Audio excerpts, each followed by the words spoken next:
চোখ বন্ধ করে মাত্র 3 বার সূরা কাউসার পাঠ করলে কি হয়, কি লাভ হয়?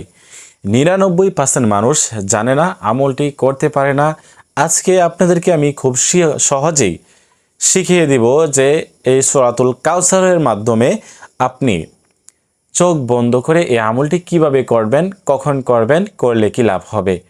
তো আজকে আপনাদেরকে খুব সহজে আমি আপনাদেরকে শিখিয়ে দেব, সেজন্য আপনারা ধৈর্য সহকারে এই ভিডিওটি সম্পূর্ণ দেখার চেষ্টা করবেন। সম্মানিত দিনী ভাই বোনেরা, তো যারা এই চ্যানেলে নতুন আসছেন, এখনও পর্যন্ত চ্যানেলটি সাবস্ক্রাইব করেন নাই, অবশ্যই এই চ্যানেলটি সাবস্ক্রাইব করে পাশে থাকবেন। এই চ্যানেলে আরও নতুন নতুন দোয়ার ভিডিও দেওয়া হবে ইনশাআল্লাহ, আপনারা অবশ্যই চ্যানেলটি সাবস্ক্রাইব করে পাশে থাকবেন। তো আজকে আমার আলোচনার টপিক হচ্ছে যে সূরা কাউসার চোখ বন্ধ করে মাত্র 3 বার পাঠ করলে কি হয়, কি লাভ হয়। সূরা কাউসার কি? কোরআন শরীফের একেবারে একটি ছোট সূরা কাউসার।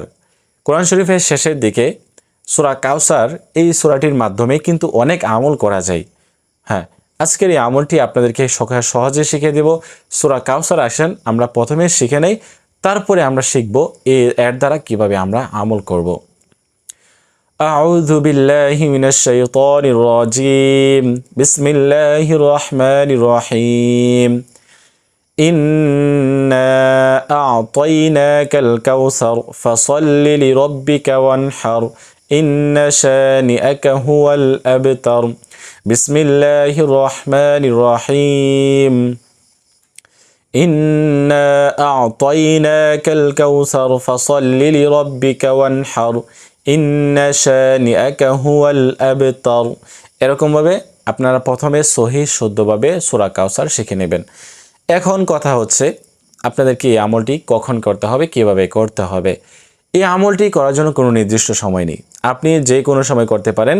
তবে হ্যাঁ, ফজরের নামাজের আগে বা পরে আপনারা যদি আমলটি করতে পারেন সবথেকে ভালো। তো সেজন্য প্রথমে আপনারা পবিত্রতা অর্জন করে প্রথমে 3 বার ইস্তিগফার পাঠ করবেন, আস্তাগফিরুল্লাহ আস্তাগফিরুল্লাহ আস্তাগফিরুল্লাহ। তারপরে 3 বার দুরূদ শরীফ পাঠ করবেন, যেই দুরূদ শরীফ আমরা নামাজের মধ্যে পাঠ করে থাকি।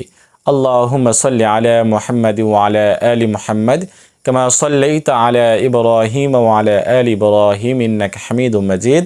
সম্পূর্ণ দুরূদ শরীফ আপনারা পাঠ করে নেবেন। আর যারা এই দুরূদ শরীফ পারেন না, তারা শুধুমাত্র সাল্লাল্লাহু আলাইহি ওয়াসাল্লাম পাঠ করে নেবেন। হ্যাঁ, এখন কথা হচ্ছে সূরা কাউসার পাঠ করার সময় শুধুমাত্র আপনি চোখ বন্ধ করবেন। চোখ বন্ধ করার মূলত উদ্দেশ্য হচ্ছে যে আপনার ধ্যান খেয়াল যাতে আল্লাহ তাআলা দিকে থাকে, আল্লাহ তাআলা দিকে মোতাওয়াজ্জি হয়ে আপনি ধ্যান খেয়াল আল্লাহ তাআলা দিকে রেখে আপনি আমলটি করবেন। আউযু বিল্লাহি মিনাশ শাইতানির রাজিম বিসমিল্লাহির রহমানির রহিম ইন্না আ'তাইনাকাল কাউসার ফাসাল্লি লিরাব্বিকা ওয়ানহার ইন্না শানিআকা হুয়াল আবতার। এরকমভাবে সহিহ শুদ্ধভাবে 3 বার পাঠ করতে হবে। পাঠ করে শেষে 3 বার দুরূদ শরীফ পাঠ করবেন। এই হচ্ছে আমল। এই আমলটি এভাবে করলে কি লাভ হবে? আল্লাহ তাআলা আপনার মনের আশা পূরণ করবেন, আপনার অভাব অনটন দূর করে দিবেন, আপনার রিজিকের অভাব দূর করে দিবেন, আপনার পেরেশানি দূর করে দিবেন। এবং বিশেষভাবে আপনি যদি কোনো ধরনের পেরেশানির মধ্যে ভুগে থাকেন, এই আমলটি করলে আল্লাহ তাআলা পেরেশানি থেকে মুক্তিদান করবেন এবং যে কোনো সমস্যায় আপনি এই আমলটি করতে পারেন। তো বিশেষ আমলটি আপনারা কোরআনে আমলটি অবশ্যই শিখে জেনে সুন্দরভাবে আমলটি করবেন এবং কারা কারা এই আমলটি করবেন তারা অবশ্যই আমাকে কমেন্ট করুন। তো আজকের মতো এই পর্যন্তই বিদায় নিচ্ছি।